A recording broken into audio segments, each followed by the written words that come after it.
Bəzi mağazalarda kilosu 28-32 manata olan qara düyü satılır.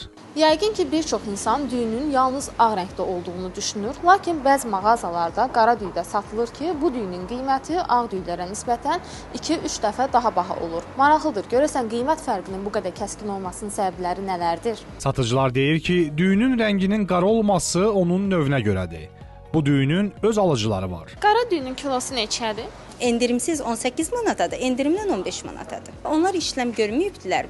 Onlar da Haşimi növüdürlər. Astaranın Haşimi növüdür. Yəni yerli Astara düyüsüdür. Tam orqanikdir, yerli məhsuldur. Yəni və bizdə bu məhsul daha çox tələbatlı və satılan məhsuldur. Alıcılar arasında da dietada olan xanımlarımız da var, bəylərimiz də var, alır. Ən çox belə deyək, tələbat şəkər xəstələri. Şəkər xəstələri daha çox alırlar o məhsulu bizdə. Paytaxt sakinlərinin bir çoxu qara düyünün adını ilk dəfə eşitdiklərini desələr də, bu məhsuldan istifadə edənlər az deyil. Qara düyü almısınızmı? Yox, indi yox, almamışam. Niyə almamısınız? O qədər cürbəcür sortlar düyülər var ki, onları mən nə edirəm? Yox, ümumiyyətlə onun haqqında məlumatım yoxdur, qara düyü haqqında. Rastıma çıxmayıb, yəni belə olmayıb. Almışam, hə, o daha effektlidir. Daha qəşəng qoxusu olur, dadı da daha qəşəng. Daha dadlı olur aş. Almışam, amma heç qara deyil. Elə suya qoyursan ağarır. Çoxdan almışdım, bir dəfə aldım, sonra da almadım.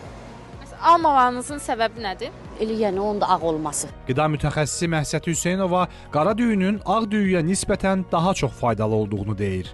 O bildirir ki, bu düyüləri dietik olduğu üçün pəhriz saxlayan insanlar daha çox qəbul edir.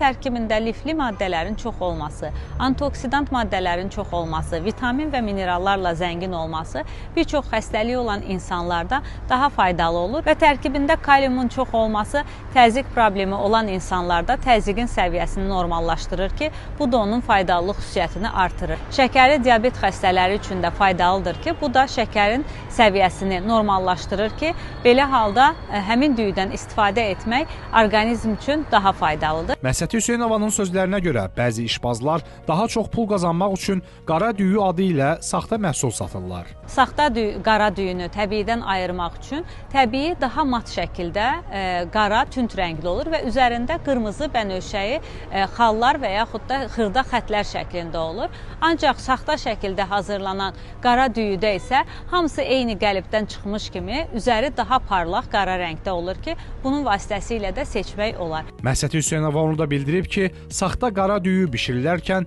daha yapışqan olur və ölçüləri fərqlənir. Aylin Rəsulzadə, Əli Cəfərov, Səbuhi Mustafayev, Xəbər Ertəsi.